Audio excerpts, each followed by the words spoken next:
ഇറക്കാം എന്നൊക്കെ തീരുമാനിച്ച് അത് വേണ്ട ഒറ്റയ്ക്ക് തന്നെ ചെയ്യാൻ അങ്ങനെ തീരുമാനമായിട്ടൊക്കെ ഇരിക്കുമ്പോഴാണ് ഇവനെ ഇങ്ങനെ കിട്ടണത് കെവിനെ.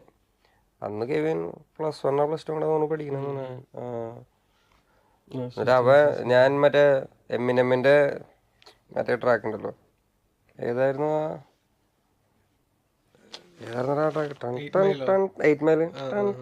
ആ 8 മൈൽ മേരത്തെ നമുക്ക് അങ്ങനത്തെ ഒരു സാധനം വേണമെന്നാ പറഞ്ഞത്. നമുക്ക് വേറെ ഇതിനെ കുറിച്ചൊന്നും ഐഡിയ ഇല്ലല്ലോ. ആദ്യം നമ്മൾ ചെയ്യണ ഒരു വർക്കല്ലേ.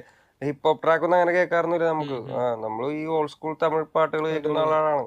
ഹിപ്പ് ഹോപ്പ് നമുക്ക് അറിയുന്ന ഒരു സാധനം തന്നെ. ഈ പക്ഷെ നമുക്ക് ആ സമയത്താണെങ്കിൽ ഇപ്പൊ യോഗി ബി നക്ഷത്രം അവരെ like old school hip hop ഒക്കെ കേൾക്കായിരുന്നു. അവരേനൊക്കെ കേൾക്കും നമ്മൾ. അല്ലാതെ ഈ ഒരു മേഖലയില് വലിയ പിടുത്തല്ലോ. ഒരുപാട്